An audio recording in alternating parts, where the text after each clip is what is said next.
Lemon Amiga presents a Playtime video review. Sit back and enjoy the show.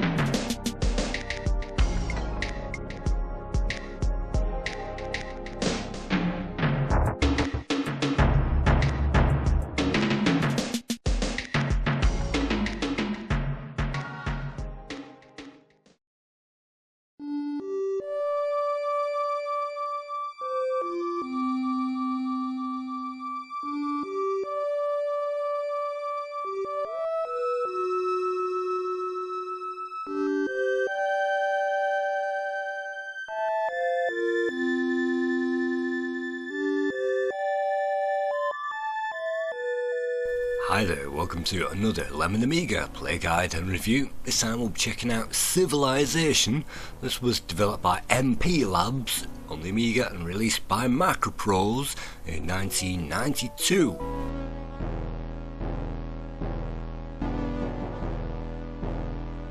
We'll be playing the AGA version, which was published by Software Demon on the Amiga AGA platforms in 1994.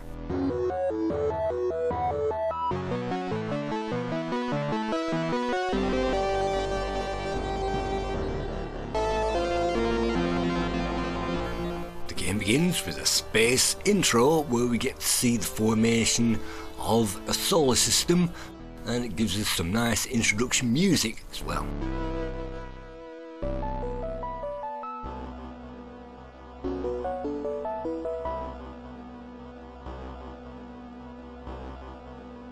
This is a mouse driven game, and you can also use the keyboard as well. It gives us a number of options from the start. Starting the new game starts a new random scenario, and we can also customize the world, and we can also check out the high scores as well.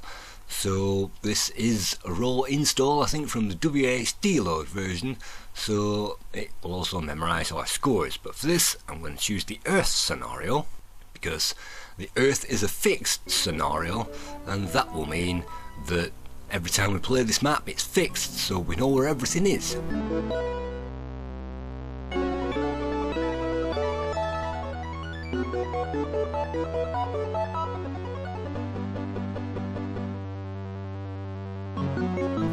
By pressing the escape key a number of times or clicking wildly left and right with the mouse, it will eventually quit that introduction so that we can select our difficulty level. Definitely, if you're a newbie, go for no higher than Warlord, and Emperor is really tough, so it makes a huge difference. And I'm going for the easiest one for this, the Chieftain, and select a number of civilizations up to 7, and let's go for maybe 5 for this one, and pick your tribe. This will mean we'll spawn on a different place on the map, and we'll also have different attributes as well. Russians gain 2 caravans at the start and things like that, and all these different things sometimes will have different upgrades at the beginning and different benefits which other tribes don't have. But for me, I like to go, well, most people tend to go for the Romans, but I like to go for the Babylonians first of all. And here we are, Hammurabi for the Babylonians. You get to change your name as well, and on this version I'm playing, I think I'm playing it on an Amiga 4000 or 40, and yet it still, for whatever reason, is a bit jumpy on that keyboard. For some reason the keys sometimes don't register or whatever, but you can see, you have risen to the leader of the Babylonians, may your reign be long and prosperous. Live long and prosperous. The Babylonians have got irrigation, mining, which everybody gets, and roads at the beginning, but sometimes you might get some special things as well, like ceremony and burial, which we'll see later on. And then it pops up with the layout of the screen, which was very helpful for newbies because it tells you what everything is, and you can see the rivers and the plains, and you can also see the map window as well, and it will then pop up with some help, and it will tell us that the first thing we need to do is to plant our initial city down somewhere. And you can see we have some caravans. We have a caravan there on the map, and that means that when we click the mouse button we can move on to the game itself. And after I made this guide and investigated the game, I typed up this guide on Lemon Amiga, and you can see it's a very hefty, long guide which goes into all the aspects for newbies to get them into the game before they've even started it. And after you've read that introduction guide on Lemon, hopefully you'll know what to do. For now, we can see a river there, so what I'm going to do is to move myself to the head of that river, and it's going to pop up, use the B key to found a new city. So let's do that, and it will pop up specific to the tribe that we're using, so we'll call it Babylon. And if we want to rename it at this point, we can rename it to anything. So I'm attempting to call this London, and you have to type that very slowly for some reason, but there you go, Civilization Naught. And we are, well, we've now founded a new city. It's 3940 BC, so 4,000 years BC, and we get to play up to maybe 2100 AD, so it gives us plenty of time. We haven't got anything else at the beginning of the game, but it does give us a few raw necessities, and you can see those listed out onto the screen. It will give us some wheat and also the tokens that we'll need to buy units, and by clicking on the change we can select which unit that we want to afford eventually. And militia is important at the start because it will mean that we can roam around that map, and the settlers, you can't change them once they've founded a city. So it's moving through it now. You'll gain new information and new abilities, and one of them is inventions. So you can see this is a customized Lemon Amiga adapted colour coded inventions map that I created. You have to stop the screen and read that if you really want to read it. We're going for ceremonial burial, which means the population should be happy from the start, and ceremonial burial is really easy to get at the start, and it shouldn't take us that long to do it. And really, we really should be going for something else. You can see in this city we can get 2 tokens of upgrades per day by pressing the enter key. That will skip a day, so it will only take a number of days, maybe 4 or 5 days, before we get our first unit, and then that will appear. We can now use the keypad if we've got a keypad. If we're lucky enough to not have an Amiga 600 or a CD32, we can use that to navigate, and then the arrow keys as well. And by clicking on the various squares we can see what it is and what it contains and how much we can harvest from that. And we can also see that on the map screen in the actual city screen as well. So you might notice this hut, and this might contain anything. It might contain a free upgrade or an enemy to kill us, or in this case it's a friendly unit, which is very rare. But that means that now, having got a friendly unit, we can change now what we want to afford, and we can change that back to settlers, because we really want to be starting off a second city as early as possible while the going is good. And the more cities you have, the faster everything generates.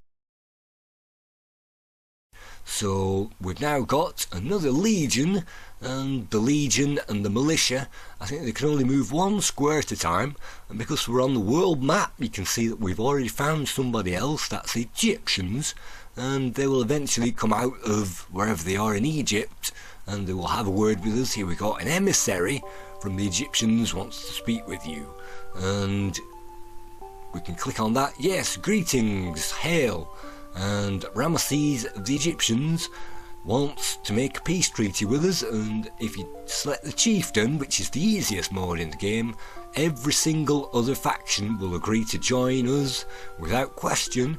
And if you go on to warlord, which is definitely what I would recommend people start with if they know the game, then that means that they won't necessarily make friends with us, and definitely the Russians won't, and maybe the Germans as well. And as you move up the ranks, people won't be necessarily friendly to us, and that makes our job harder and harder. And it also means once we go up in the difficulty modes, it means that cash is harder to generate, and food as well, and riots, and it also means the barbarians will be stronger as well. Right at the start of the game though, we don't have to worry about that.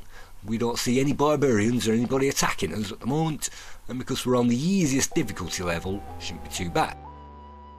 So we will accrue light bulbs as the game goes on, and that will build up our reserve of inventions.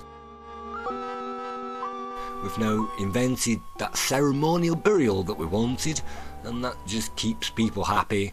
If we build a temple, we can do that, but I'm going for alphabet at the moment.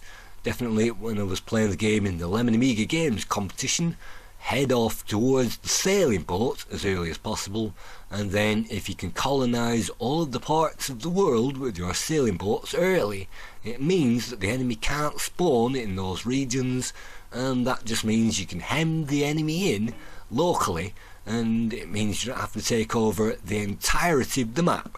You can simply put a region and a city on every single one of the continents, excluding Antarctica, and if you put that in North and South America, it will stop the enemies spawning there. Otherwise, if you get rid of them, they will respawn. So that's why I'm not getting rid of Egypt at the moment, even though that would be very easy to do that. And you can see information will pop up as the game goes on, and newbies can read that. So we've now explored the Levant, this area that we're on at the moment, and the Euphrates and the Tigris region going down through Mesopotamia and whatever it is on this BC, and we found Egypt as well. So we're now going for the Assyrians or Syria or whatever that is, and we're going on towards different things. You can see there are pull down menus as well. We can fortify, wait, century, go to, and once we invent building things, we can also build a fort as well. And I've never needed to build forts in this game. It's a complete waste of time, but you can do that. Fortified units, if you press F to fortify, normally they are twice as strong on the battlefield, and that means they basically wait, and they will wait wherever they are. So you can see in London we've got food storage at maximum. That means once it reaches maximum we'll now level up to level 2 on the next turn. So what I'm going to do is change again to the militia. We haven't invented anything stronger yet, but on the next turn it means London will go up a level. That means production will go up, finances will go up, everything will go up, but also they're going to need more food as well, and that can be a problem. So it says press I to irrigate. We're going to have to irrigate with those settlers, and in the meantime we can also invent the alphabet.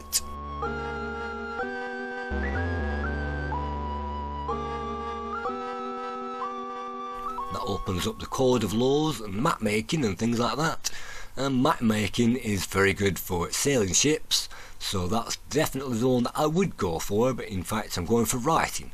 So this was recorded the week before the Lemon Amiga Games competition around Civilization. I think it was February 2023, and this was recorded the week before so I could figure out what to do and what rules that were supposed to be in the actual game. So this is a role play, this isn't a master's play, and I definitely mastered the game during that Lemon Amiga competition. But I've been accused of showing footage which is too masterful and not representative of the game, so this is a raw live play. This is me trying to figure it out. So by pressing R we can create roads, and that increases production value of that field that we've just irrigated, and by pressing I next to an irrigated field we can now irrigate the next one, and any field adjoining one that's already been irrigated or adjoining the rivers can now be turned into fields, and that can be turned into crops. Every time we visit the Egyptians they will ask us for peace terms, or they may even ask us to trade upgrades as well, and in this case they're offering us pottery. Do we accept pottery? Well, it's not really helpful unless you're building a granary, so I would say no to that. And if you say no to the first thing, well, they've only invented pottery, so that means they won't probably invent anything else. The Egyptians take the alphabet and we don't take anything. So right early in the game at this stage you don't really want to be trading much with the enemy, but later on that will save us some upgrades, because if we want to invent the wheel, all we need to do is to wait for the enemy to invent the wheel and then march off with a diplomat, and we can actually get the wheel off them for free. And that means we can turn our attention to inventing something else like militia and cannons and things that will blow them up. So early in the game you want to steal technology, and that means to be friendly with all the enemies. So let's found a new city. We can do that once we've got the settlers. We're founding a new city, Sumer. It's now 3240 BC, so we're really racking up there.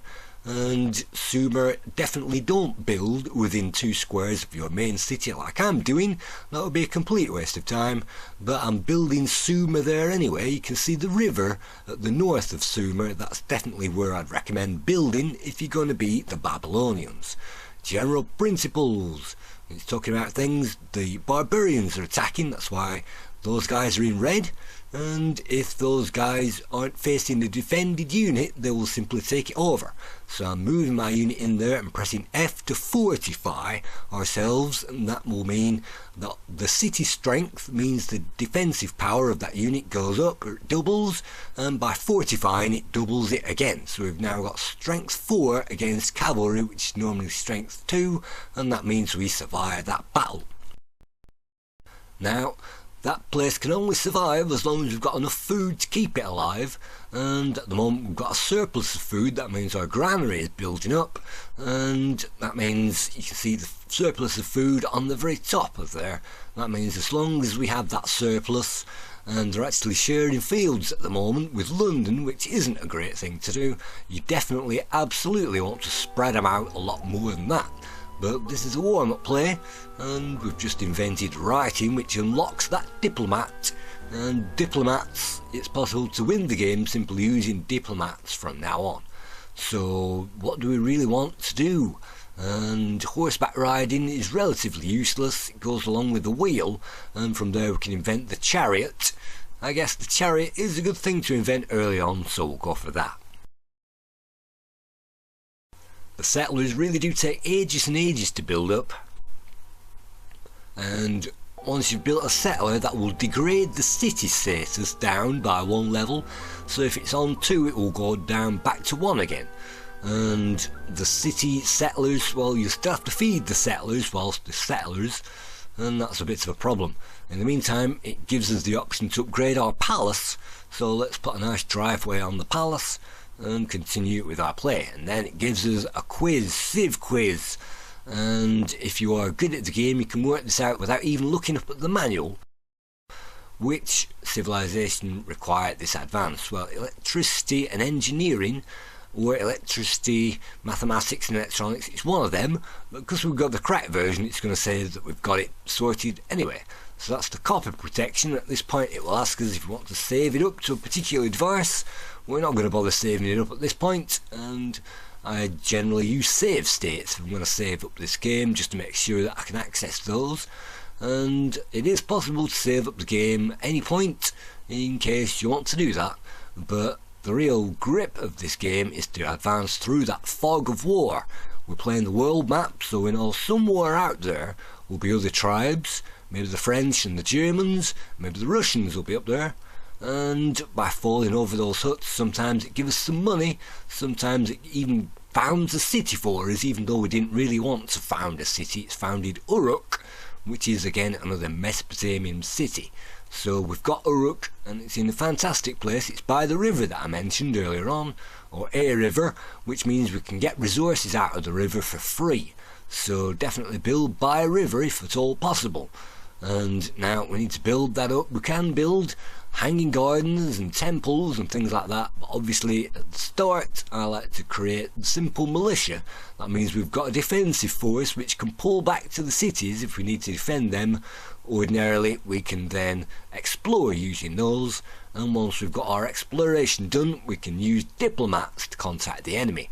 And at this stage everything will take ages to build up, but as our advances go up and our city status goes up, it means we'll get more light bulbs, and that means we'll get more money, and it also means that advances will take less and less time to build up. Unfortunately in this game the advances, the number of those will build up with every single one. So it might only take 10 turns to get the first one, and then it makes 20 and 30 and 40, etc. So it does take longer per advance to match the speed and development of your cities. So per city we'll get more light bulbs. You can see this has got 1, and that means that the invention power will go up by 1 per turn. It's got tons of money, which means we can develop stuff. It's got 4 income coming in, so we can develop stuff and build stuff pretty quickly.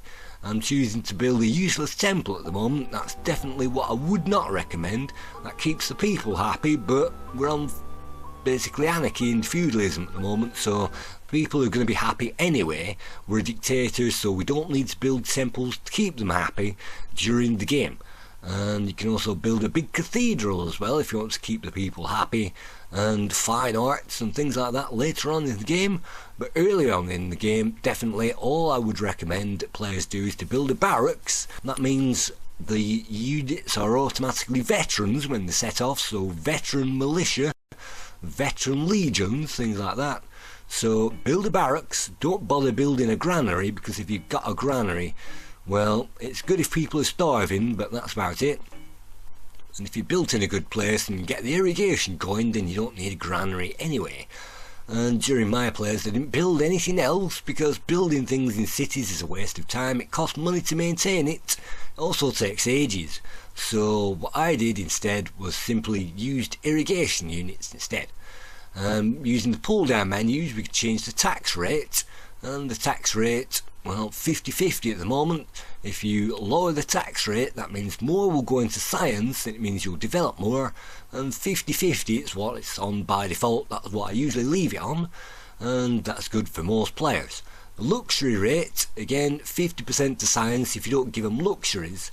If you give them 20% luxuries or whatever it is like this, then the people are going to be happier. But you really don't need to mess about with luxuries rate, because that robs things of science. And it robs science, it means you can't develop, and it means you can't get gunpowder and cannons and kick the enemy. So what you really don't want to do is to go for luxuries at this point. And you can see the orders that we've got going on, and there are various advisors as well if you want advice on what to do. And there is world statistics and Civlopedia at the top of the screen, so if you really want to find out what something does, click on Civlopedia. That will tell us exactly what it does no matter what it is.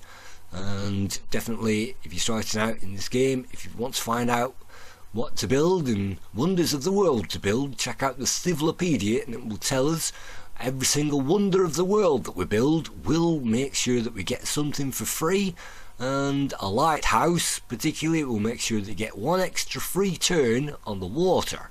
And sometimes it means our economy is good, and pyramids are good for changing our thing to democracy or communism or whatever it is in this game.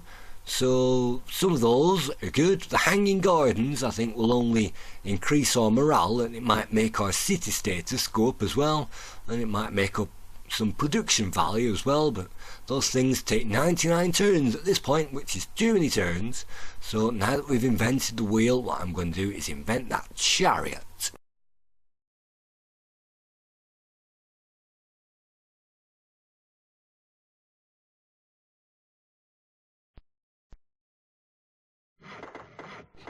I've now built a temple, and that's again wasted cash, but sometimes you have to find out the hard way. And what can you do if you want to waste the money? Well, you can always create something and then disband it straight away. That means you've spent the money making it, but it means that they don't build something that requires us to maintain it later on. During this play I'm going to build tons and tons of stuff, and I'm going to go bankrupt later on as a result. So don't bother doing that. If you're going to spend money, maybe spend it on developing ships, because they're pretty expensive and things like that. But checking out the options, we're going to switch off the instant advice. We're going to switch off the autosave as well. There's no point having that on. And the animations and the sound, what bit there is, and the enemy moves, we want those on the screen. You can see using our diplomat, we've managed to fortify our diplomat above the Levant region. That means if any of the enemies come in, we can negotiate with the enemies and buy them off. So we don't even have to fight the enemies. As long as we've got diplomats, we can simply buy them off, walk into the enemy city, buy off, and influence it and steal all of its technology. So diplomats, if you're going to waste money on anything, you can spend it on them, and that's pretty good, because I don't think they rely on city resources of food, unlike every other unit in the game. So the more units you build, the more the city is going to be crippled, and that's why you really need a good city with a great economy earlier on. So we've just found, it looks like the Germans, and we're going to ignore them for the time being. We've only got 5 enemy units on there, so that's probably 6 including us. But if we defeat them, that means they'll respawn somewhere on the map, and that means we'll have to find where they are. So we found the Romans as well. Greetings from Caesar of the Romans. Hail Caesar. And friends, Romans, countrymen, lend me your ears before I get stabbed in the back. And what do we want? Peace. When do we want it? Now. So we now have welcome peace. We can propose things for us, and we can attack the French, we can attack the Egyptians, or even attack the Chinese. So it looks like those guys are in the game, and we will cover our expenses. We'll pay 100, and it doesn't tell us how much we've got, but those now declare war on the French. So a French emissary wants to communicate with us. For now, we're not going to make friends with the French because we're at war with them anyway. These upgrades, I like to turn these off because it's a waste of time. The palace gives us absolutely zero benefit whatsoever, even if we make a huge palace. So I usually generally turn that off in the game options, and it's even possible to do that without affecting the game whatsoever. You can see the enemies built up to level 4. That's because it's on the Nile, and the Nile is rich, of course, and it gets double if you build directly onto a city square that's on a river. You actually get double production out of it, so that's fantastic. And if you build next to an oasis as well, the oasis will give you double production for free. And oases don't necessarily have to be found in the desert, they could be found anywhere in this game. And I found an oasis in France, an oasis in Belgium before now, and that just means that we get double production. So if you're going to take over the game, definitely I would recommend chariots, because chariots mean you get 2 turns per attack, and I think every other unit in the game, or at least early on, only gets 1 turn per attack. And chariots have got a defense and attack of level 4. You can see ADM 4, only defense of level 1, but they get 2 attacks per turn. The militia get 1-1-1, so they've got an attack strength of 1, defense of 1, and they can move 1 square at a time. So definitely the chariots are great for moving quickly. And you can see diplomats, well, they don't have any attack or defense strength, but nobody will attack a diplomat. If that happens, you'll simply get a box coming up with the option to buy that unit off. So diplomats are virtually, they have diplomatic immunity. So now we've got a few chariots. You only really need 2 chariots to attack something, particularly if it's only at level 1. But if it goes up to level 2, then you're going to need more than that. And at this point it's 50-50 whether we get a strike or not on the enemy. So let's try that again. And it's not popped up with the box that says we've now destroyed the Germans. So that either means that the Germans have got another field unit somewhere, another city somewhere, or it means they've popped up somewhere on the map, which is usually 99% of the case. So that means we're going to have to trail all the way around the map. Do we want map making? Yes, well, I'd love map making actually, and with this version of the game you have to make sure that the mouse pointer is on it, or use the cursor keys to move up and down, because sometimes you can click on it and it clicks on the wrong one. So the Egyptians take the wheel. I'm not too worried about that. We can hem the Egyptians in there with a diplomat, and that keeps them at bay and it stops them attacking us for the rest of that game. So we can buy off that militia unit, or we can just fortify our diplomat right there, and that will act as a barrier. There are no sandbags in this game. We can't build walls, unfortunately, outside of cities. But what we can do is use diplomats as a barrier, and nothing can get through them. So London builds a library. What happens then? It means that we can maybe get more light bulbs per turn if we get a library built. And you can see the city resources are huge at this point. And so we could even build a lighthouse, which means that we get 1 extra turn over the water, and that is what I would recommend. Or capture a city that contains a lighthouse, which saves us building that in the first place, but we haven't, so let's build one anyway so that we can get that extra turn. By now, if you're going to conquer the map, I definitely recommend having boats by now, sailing off with some settlers and colonising North America and also South America before you take on any of these enemies, and that means that the enemies will be confined to the main areas of the Earth map. Of course, if you're using a random map by choosing Start New Game, then the enemies can appear anywhere, and it's even more vital to get on with building ships, moving from island to island and taking that over, and the fog of war is critical in a random game. But with the Earth map, for newbies, it's definitely what's recommended, because you know where the continents are, and you know where to go to invade them. That means you can think ahead. If you start a new game, you can't think ahead unless you've uncovered all of the maps, and you can't uncover the entire Earth, I don't think, unless maybe you invent the satellite later on. And it's surprising that most of the upgrades in this game don't give us a great benefit, and you can invent electronics by 600 BC if you really want to, and it gives us no benefit whatsoever. There are no day and night cycles, so we don't get street lighting and things like that, which would help us. And so quite a lot of the inventions are particularly useless, and definitely figure out which ones you're going to need. So once you've got 2 chariots and the backup, it means you can destroy anything.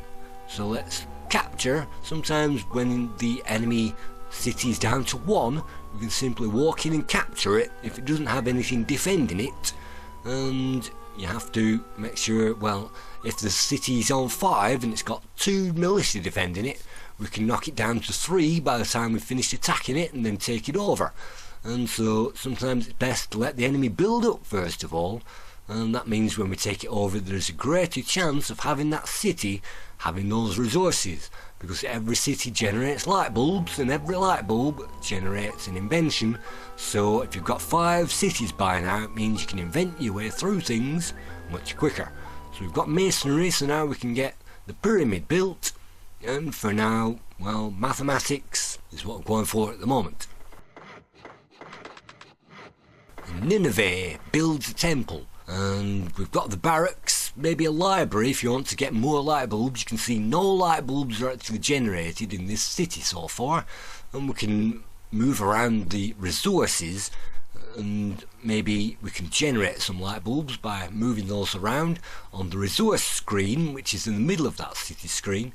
And I probably won't be showing you that on this playthrough because I didn't even know about that at this time of recording. But you can see we can build some city walls as well if we're worried about defence, and really if you have a few chariots in the field that will take care of that for us.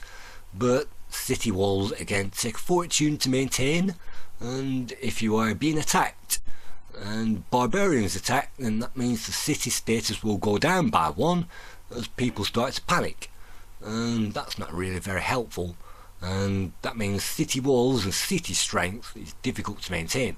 So using our diplomat we can investigate the city, steal that technology, and by stealing it, well, there's no new technology being invented by them, so that was a waste of time. We can sabotage the city as well, industrial sabotage, or invent, well, we can even meet the king as well, but we can also build an embassy. That means every time the enemy ranks up or builds something or does something or goes anywhere, we'll find out about it. And on my playthroughs I definitely found that building an embassy in the enemy territory makes sure that we know all about the enemy and where it is and how big it is and its stocks of units. We can check out any city and see what it has. So it is possible again using the diplomats to spy on your enemies and take them over that way. And if you've got enough cash you can even buy the city by doing it like that. But for now we've discovered the white Romans, the blue Germans, the yellow somebody or other, and the cyan is usually the Chinese. And sometimes when you capture an enemy faction it will change. So sometimes the Greeks are in a kind of a pink colour, and if you get rid of the Greeks early in the game they might change to the English and respawn in England, who are also pink, and that's the alternative. But no 2 colours, no 2 of the same colours will spawn at the same time. So if you find something that's white, i.e. the Romans, I've just got rid of the Romans, and that means the Russians have now popped up, they're white as well, and believe me, the Russians are a lot harder than the Romans. So what we're going to do is invent the catapult, and from now on we're going to use catapults to take over the enemy cities, because that is a lot stronger and they're a lot harder, and they've got more attack strength as well. And at this point, unless you've got tons of units in the field, I wouldn't necessarily investigate all of those huts you can see scattered around, because it will mean if the enemy find us just like that, you can't negotiate with barbarians, unfortunately.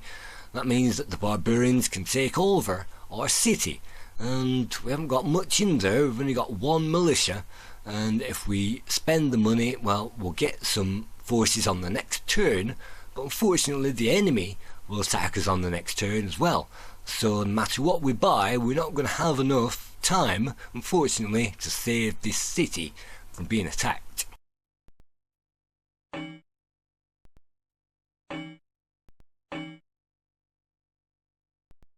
And the militia, with it being fortified in the city, we haven't built the city walls yet, but because that fortification is there, it means we can defend ourselves with the barbarians.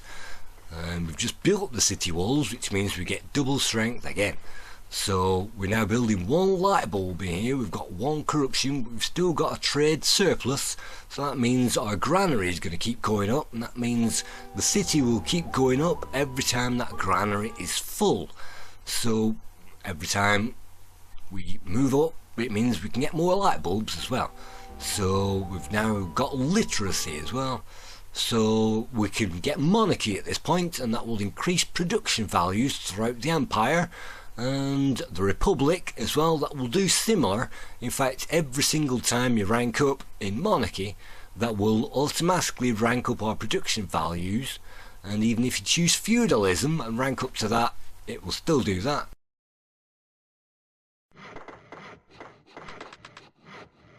So the one that you start off with, I think, is despotism at the start. That's the lowest one, and I think that doesn't give us any trade advantages whatsoever.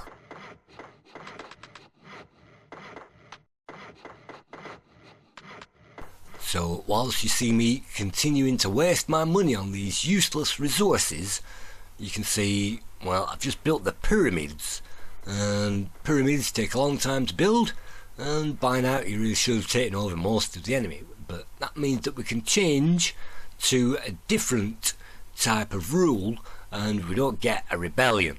And the only way that we can change the rule is to instigate a revolution, and instigating the revolution means that in another turn or two, it means it will pop up with whatever is available to us, and we'll have to invent it first of all, and that's after we've got through that stupid building up the palace sequence again. Yes, you can build up more than one in any square, so if you select the middle one, it will put ivy around it, and select the middle one again, it will put towers behind it. If you select the road again, it will turn into a paved road, but that's only for a few different things. So what I'm actually going is trying to get democracy, and once you move up, it's supposed to mean that the people no longer rebel. But what I've found is the people will rebel in panic anyway, because as soon as you get democracy, it means the tax rate goes up, and unless you lower the tax rate, people are going to start rebelling.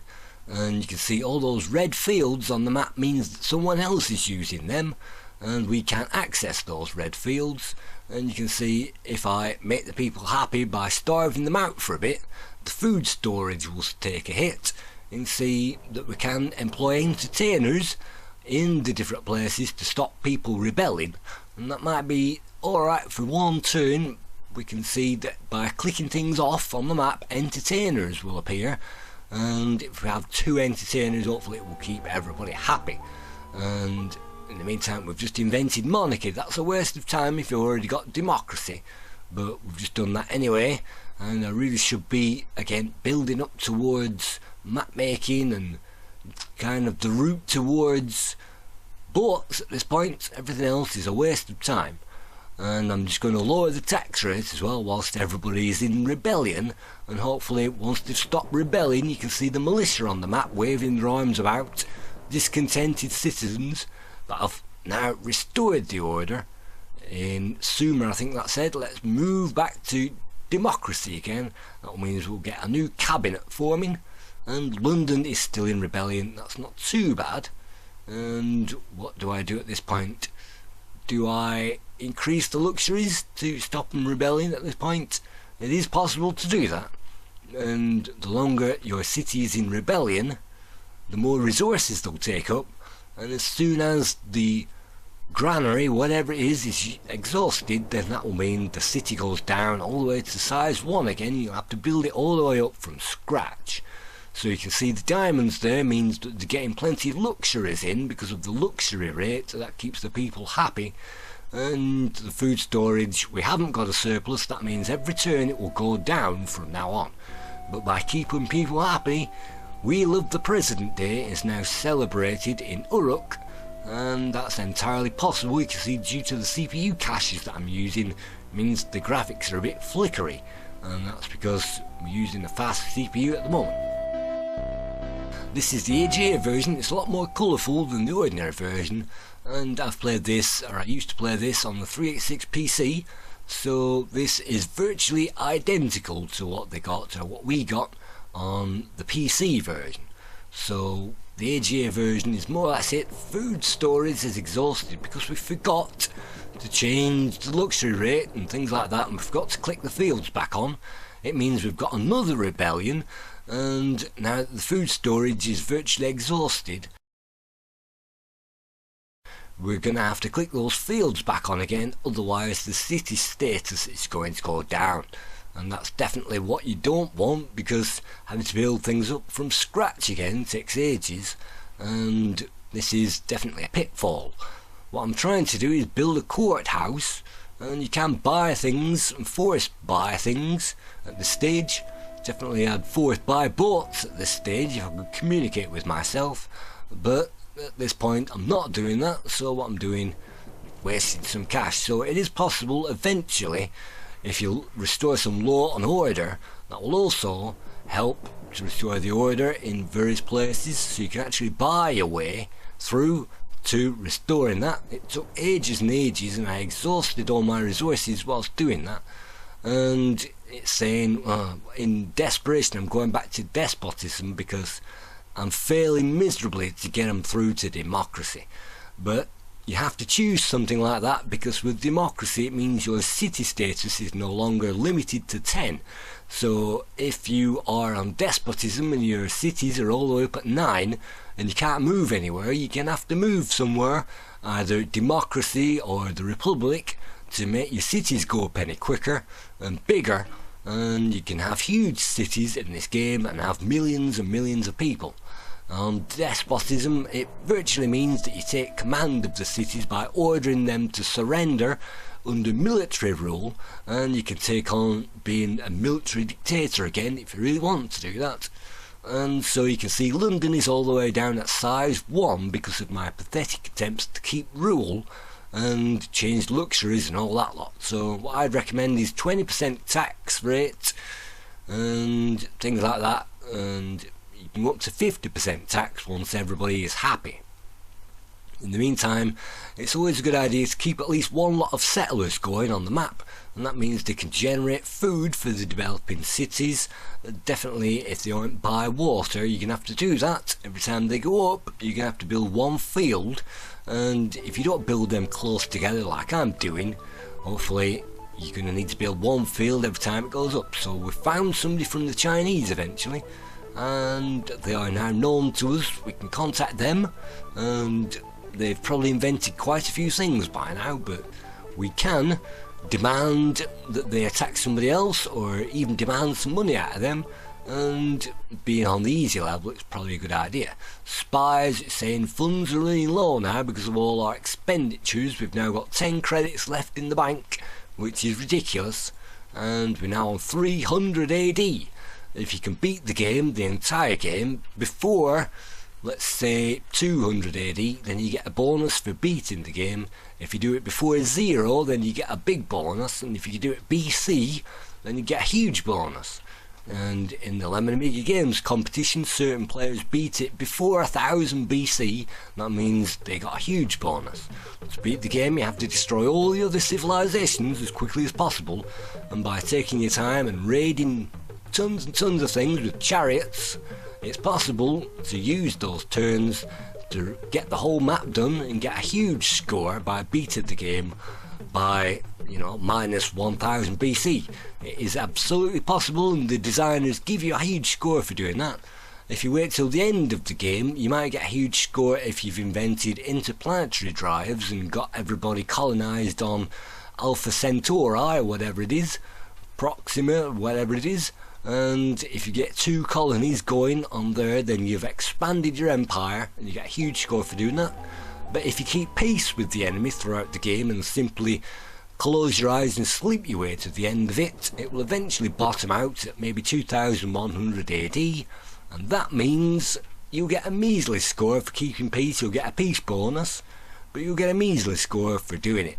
So definitely the aggressive way is the way to go if you want the big scores and you want the thousands in this game. Otherwise you might just get 500 for surviving it. And as the barbarians go up 1 level with every wave of their attacks, surviving the barbarians becomes more difficult as you go on through the game. On chieftain level it's more or less easy, but once you get through to the later levels it becomes harder. So you can see we've built a camel, and we can use that to trade with the enemy, and each city can have up to 3 different trade routes. So if the Germans were still going by now, definitely send a camel to the Germans, and then the Egyptians and whoever you've got going, the Romans, that will establish a trade route. That means your diamonds will go up, and that means your civilization will grow all the more quickly. And I think you can even join cities of your own empire together, although I'm not quite sure about that. They don't need roads, they simply need a camel to turn up, and that will establish that trade route.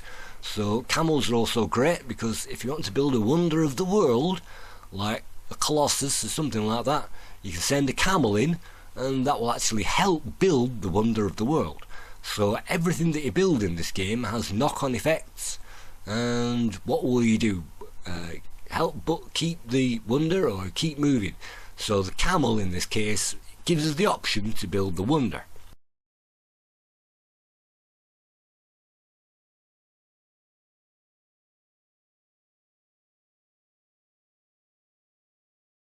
We're now being attacked by the Chinese and we're trying to negotiate with them, but because I'm spent all my money virtually doing all this stuff, it's pretty difficult to defend ourselves at this point. And by now really I should have expanded and uncovered the entire world, because we're now on 1650 AD, and so we're looking at maybe Tudor period in history, so we really should have discovered it by now.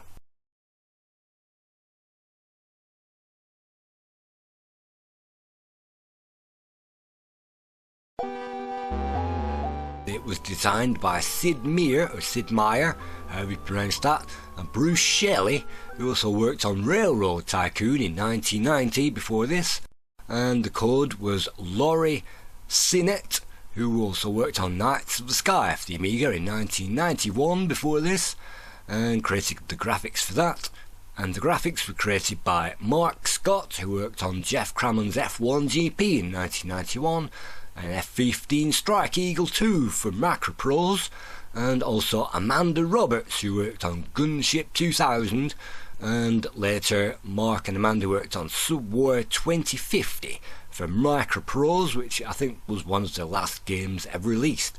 And music was created by Matthew Cannon, who you might remember from Batman the movie, and also Elf by Ocean and Paracel Stars, and Andrew Parton as well, who worked on Knights of the Sky, B-17 Flying Fortress and Fields of Glory, and I think John Broomhall also worked on Fields of Glory as well.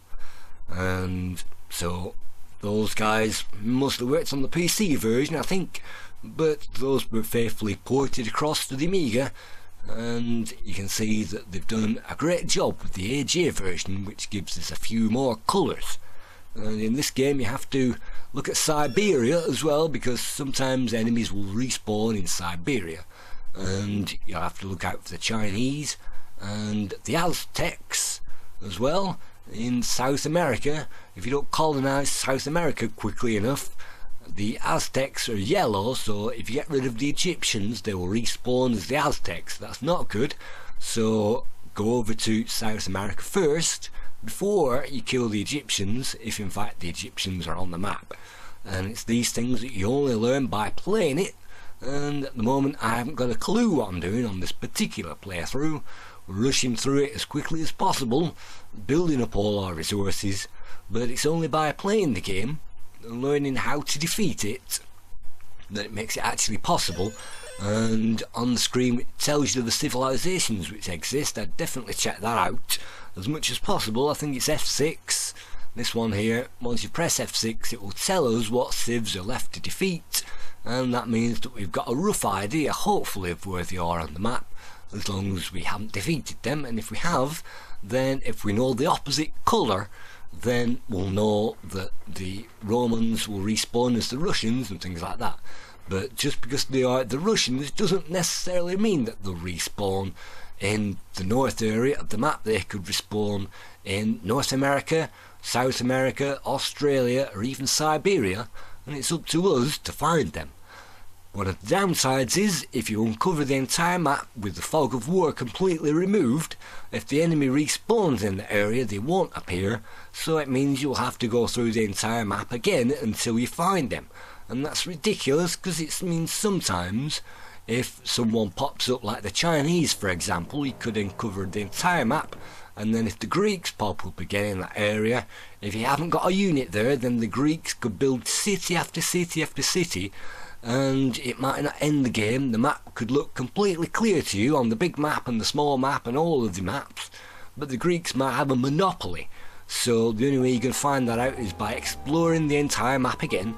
So sometimes, on very rare occasions, it's best to leave the exploration to last, if in fact you've taken over some of the civilizations early, and if they respawn in Britain you can usually leave them there, and the English aren't going to really do much, and at this stage they don't really invent boats either, which is fine, and the island is pretty useless. So if you get maybe the French and the Romans and the English all sorted out and locked together with the Egyptians, then that means that the Aztecs aren't going to spawn, the Greeks aren't going to spawn, etc., because they are the opposite colours. So there's definitely tactics involved with the game, and sometimes it's difficult to know what to do, but definitely the battle scenario is what the makers of the game intended you to do, and sometimes taking your time poring over every single move in order to win the game before 1000 AD or 1000 BC takes forever, and it can take longer to do that than it took to play this entire playthrough where I'm simply pressing enter and rushing through it. In this playthrough, unfortunately, the Chinese were a bit of a problem. You can see they're blocking my board now, so I can't move anywhere, and because we are really slow with the building of the chariots, unfortunately it means everybody's in revolt. The city status has collapsed. London is down to size 1, it's not moving anywhere, and you can see we're only just inventing the sailing boats that we needed to get anywhere else in the game. So at this point we're virtually getting towards the end of this review, so I haven't got quite a clue of how to get through it at this point, because the barbarians are now raiding. They've now got mega ships, galleons it looks like, and they are now stronger than us. The only good news is the barbarians will help to get rid of the Chinese for us, and this is basically a no-win situation from now on, because I'm no longer going to beat the game by the time limit. Well, look at that, we've just invented magnetism, which gives us the frigate unit. So that's what they've invented, the barbarians. And atomic theory, look at that, we've now upgraded, the guy is different. We've moved into modern civilization. It's the 1970s finally, so we've now got disco music playing, and we're now in 1980, so you would in fact imagine by this point we're not having to rely on phalanxes and militia, but we are, and camels and things like that. So even though we advanced, we haven't actually advanced in terms of building stuff, and I have invented electronics and cannons and gunpowder and things like that by 600 BC. So it is possible to do that if you prioritise things, and if you get more light bulbs being produced per city by prioritising your resources, it is possible to invent your way through to the big stuff early. And nuclear war, I really wouldn't recommend going for nuclear war in this game.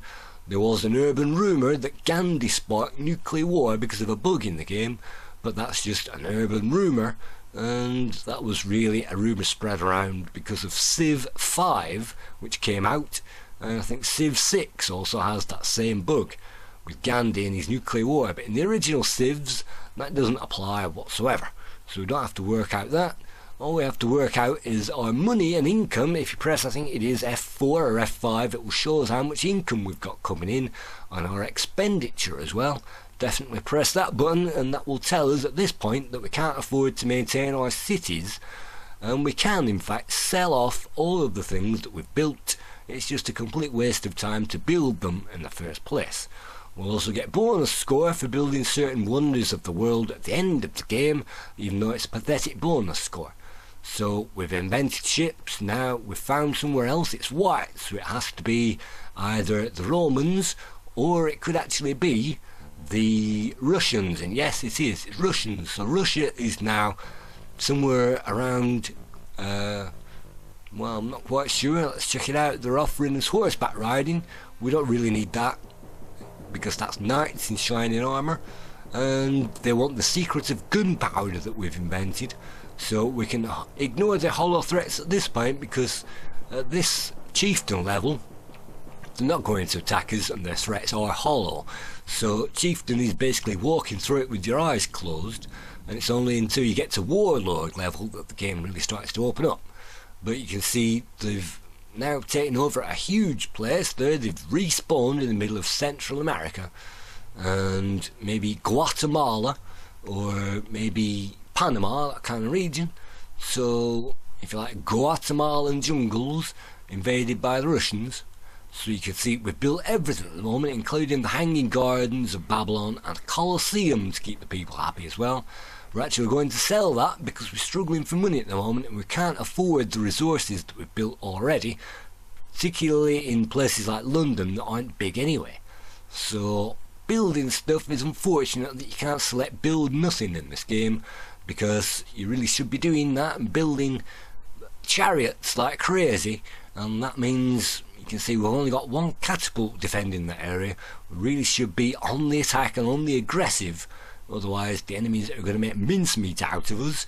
We spent tons of time creating a road into Russia on this playthrough, and that road was useless because the Russians respawned in Guatemala or whatever that place is. So you can see Nicaragua or wherever it is. So you can see that now we are trying our best to survive in this particular place. Science, let's see what we've invented so far. We've got the steam engine going, that will double our production once we get railroads through our fields, and railroads I think also increases speed of manoeuvrability, I'm not quite sure. Speed of roads, definitely the increase once you get players onto roads. That means speed of travel speeds up, so the units have an extra turn. So researching the steam engine is going to take forever according to that, and you can see all of those light bulbs that we've got piled up on this particular city in Uruk. We haven't quite got enough to feed the population according to that, but we can create an inventor. You can see the scientist on the top. That means that we can invent our way even quicker. That means if we get rid of one of the field resources, we can change that into an entertainer or an inventor. And we've gone up, we've now invented the steam engine. We're in the modern epoch. Let's invent nuclear war. Or we can invent, well, bridge building helps with the railroads as well. Or electronics, that really doesn't do too much for us. And atomic theory, that only really helps when we're building nuclear power stations later on, which will create nuclear waste, which gives us a detriment. And if we've got nuclear waste at the end of the game, it will give us a minus score for that in the accumulator. So we'll gain score for all these silly upgrades that we're getting, and we'll get a minus score for that. So I'm still desperately trying to sell off things. I can't expand any further with my fields, I think.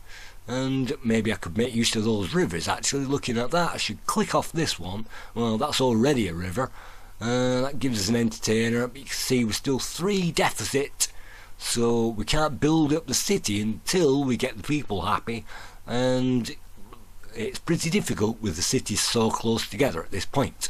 So that's what I'm basically doing, building things up and getting rid of them again. So I'm in a no-win situation, so let's move on to those scores before we reach the end of the game. And the scores were varied. The lowest score went to Amiga Games magazine, who awarded it 78%. Amiga Mania gave it 79. Amiga Power gave it 80. The One gave it 81. Amiga Joker gave it 85% and an award. Amiga Force gave it 85%. Civ Amiga gave it 86. Lemon Amiga gave it 88. AGA gave it 89. Zero gave it 89. Amiga Action gave it 92. And Amiga Computing gave it 93%, which is almost perfect. And that of course leaves Amiga Format, who gave this 94%, which gives Civilization, the original one on the Amiga, 8.5 out of 10. At the moment I figure out that the trade report is on there, I think it's F4, and you can see total cost, maintenance cost 460 per turn, or whatever that is, and my income is 330 per turn. And discoveries, it's going to take me 42 turns to discover something. You can see the trade that's going on in the different places, and you can also see the cost of things as well. The marketplace helps with the trade, granary, the library helps with the light bulbs, courthouse helps with corruption, so they all do something. Aqueduct helps if you've got a city on level 9, because I don't think you can get up to level 10 unless you've got an aqueduct, so that's something else that you definitely need if you've got a huge city. And a bank helps with commerce and goes with the marketplace. So I'm not saying that these tools aren't necessary, I'm just saying at this point, because I've built my cities too close together, I can't afford to run them. So that's a parallel that you need. And look at that, some mines as well. We've laid out some mines using settlers. We can actually mine different areas and get some resources for free. And we can actually put our mine in a main city as well. You wouldn't believe, and that actually works, and that gives us the resources on our main cities. That's kind of a bug in the game, and you can mine anywhere that you like.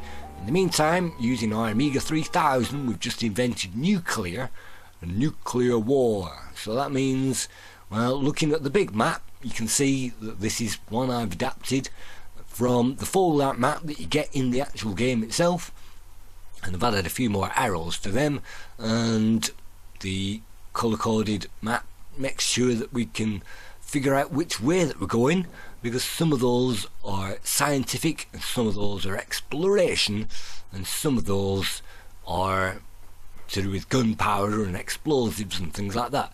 So definitely knowing the upgrade route in this game is paramount, and that's why you get a fold out upgrade chart with the game itself. It boasts, well, one of the first games in history to have an upgrade tree available to it, and of course John Hare's Megalomania predates this and claims that it's the first one with an upgrade tree. And this game is actually based on Mule, which is, I think that came out on the Atari machine. Mule is one of these games where you go around exploring stuff and trading. It's one of the earliest RPG games in existence. And the maker of Mule wanted to build a Civilization game after he completed Mule, and he got the opportunity. He moved to Macroprose, and Civilization is based on an Avalon Hill board game actually that came out in 1980. So the guy that created Mule wanted to create the board game, and Sid Meier did it instead, and this other guy ended up doing something else. So Sid Meier got the job of creating Civilization from the board game, but didn't get permission, so Avalon Hill released their own game on the PC and then sued Macroprose for releasing Civilization without permission. And so Macroprose simply bought them out, and that means they had the license to create any Civilization game that they liked, and that's what happened. So that's what happened on my particular playthrough. I've reached the end of the game. The Russians took off, and you can see the Babylonians started great but then petered out to virtually nothing, and the Germans, I think I took them out, and the Aztecs have respawned instead of those Egyptians. So at this point you can see a replay of what happened, either a normal replay or a quick replay, and usually the quick replay is something that you might want to click on if you've beaten the game to show your progress, because that will show an entire map and it will show how you've expanded throughout the entire thing, and it will show some key developments as well and how you've progressed. You can see we are the green area, and the green area you can see Egypt respawned, and all these other regions are taking over. Even the barbarians have taken over before we've even expanded our empire. So definitely chariots are what you want early on in the game, and I've known players beat the entire game simply by generating chariots. Unfortunately you don't have the big map whilst you're playing it, so I had no idea where the enemies were in this particular case. Moving on now to a different play. This is me playing during the Amiga Games competition on the 4th of February 2023.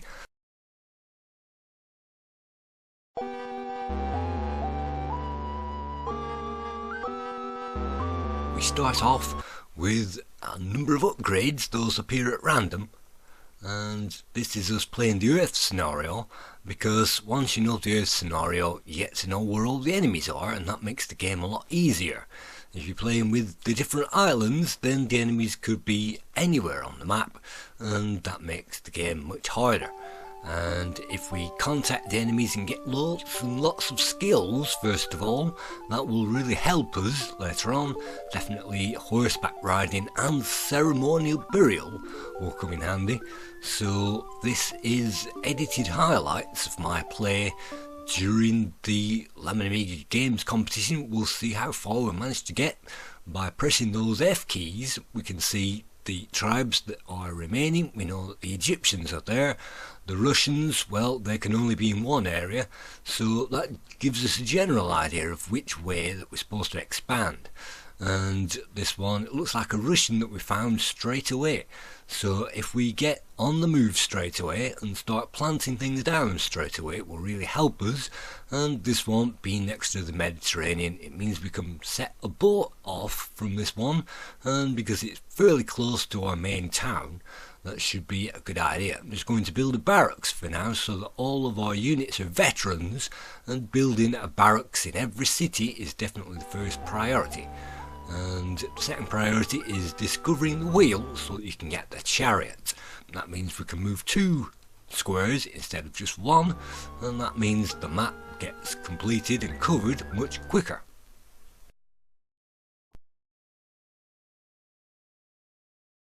At this point I'm going to turn all of those options off, including the palace, because that serves no actual bearing on the game itself. And you can see at this point we are playing, I think we're playing as the chieftain, and this means that we are under threat. We can't just simply ignore their hollow threats. We will get our ass caned off the Russians if we try to do that. And I'm trying to do that, and they've still welcomed us anyway. That was a gamble, and sometimes you have to do gambles early on in the game until you find out where the enemy is. And again, if you destroy the enemy, they will simply respawn somewhere else on the map. So sometimes it's best to let the enemy build up so that at least you know where they are. But then if you've already explored the map, unfortunately you'll have to explore it all over again to find some new enemies. So now I know how to play the game. I'm building settlers like crazy. They will expand our cities, and making new cities means that we get more income, we get more light bulbs as well. So at this point I'm planting down all my cities next to the rivers, because that means that they get prosperous really early, and that's really important. Always try to build next to water. And now I've got my triremes going and some settlers upon it, it's time to settle some more lands, because if you are already settled upon lands, that cuts down the opportunity of the enemies to build on it, and the enemies don't like to build where you are when they respawn. So that's a great tip. Set off for America early, and we are already developing the things for the best possible scenario. You can see just the barracks is there, and there are hidden islands that you can find halfway across the Atlantic, Ascension Island and that kind of thing, and that will mean that it is possible to cross the water. Even though I've taken the longest point to cross it, it is actually possible to cross it at its shortest point. And you can see we're right on the shoulder now of South America and the corner of Africa as well. So it is actually possible to make it. If you've got the lighthouse, you've got 4 turns. That means on the next turn, 1, 2, well actually 3 will make it all the way over there. So it is possible, if you know the shortcuts, to find South America. And so keep checking out those cities. Who remains? The French, the Egyptians, the Americans, the Indians. Well, the Indians aren't going to be too much of a problem. We know where the Egyptians are. So at this point I'm just scouting out the land, trying to find where everybody is. And once we know where they are, well, unfortunately the English aren't going to move very far because they haven't invented boats yet. And because they've only got 1 city, it's going to take them 4 times as long to invent that. And they won't invent that by the end of this game. So the English are the most harmless, and definitely do not choose the English under any circumstances, because that will make the game very much harder. So we're now moving through Greenland, and hopefully there is 1, 2, 3, yes, just enough squares left in order for us to get there. And you can see we've arrived now through Newfoundland, and we're going through all those places, Boston. Unfortunately, we've managed to find an enemy there, so at least we know where it is.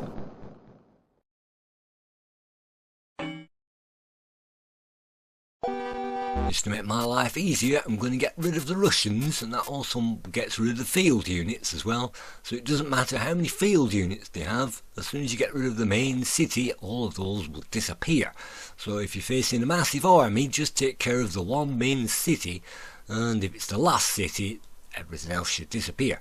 All the more reason now to kill the French, because the French are now holed up where the Russians should be, and we know where they are, so let's check it out.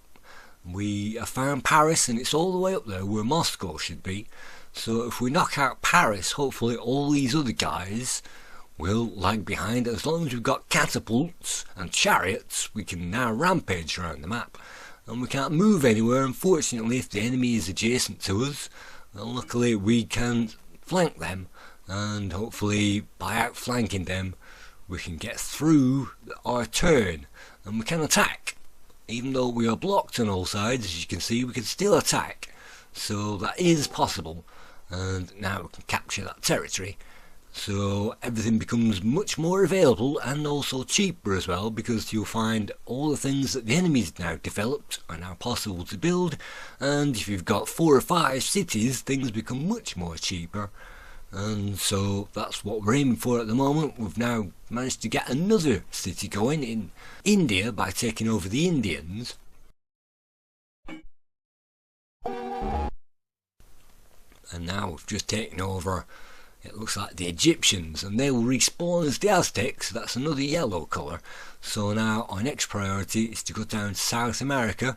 Well, Egyptians are still there, and the Mongols have been destroyed, so that's great. So we're now down to 5 people now on the map, and so keep pressing those F keys to find out who is remaining. And those barbarians will get strong. You can see we're almost at 1000 BC now, and we've virtually conquered half the map.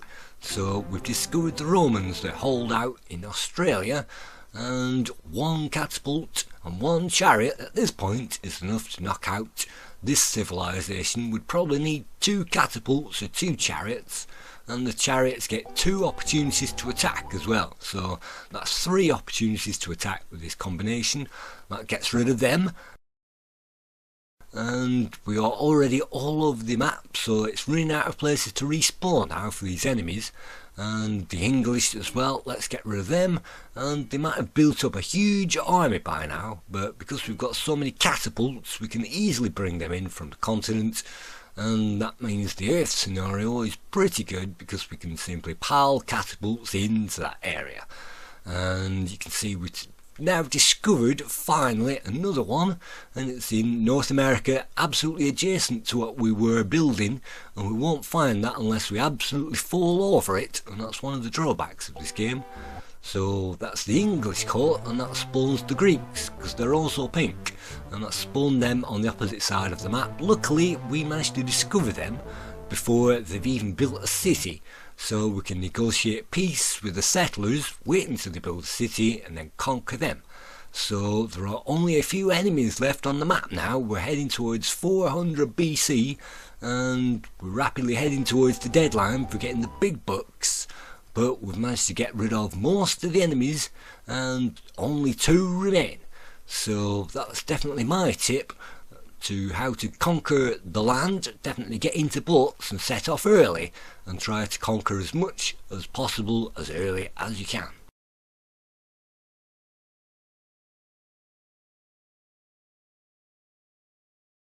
But that's how you beat the game, and once you've done that, then it's possible to beat the game using a random scenario, which is much harder. And you can see at the end it also gives us bonus score, peace bonus, because we made peace and we didn't attack things for the rest of the game because we were being attacked, and total score is only 157 points.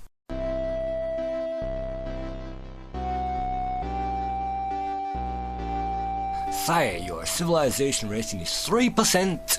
It exceeds even Nero. So I've beaten Nero and Dan Quayle as well, which is a topical reference at that time that they were making this game. And when you're playing this game in 100 years, you won't have a clue Dan Quayle, the vice president, actually was. But anyway, we've managed to get a score. That's my play of Civilization. I've only covered the tip of the iceberg, even in an hour. So I hope that gives you some idea of how to play it, and you can also try these other games as well. So thank you for viewing this play guide, and we'll see you again in the next one sometime soon. Thank you.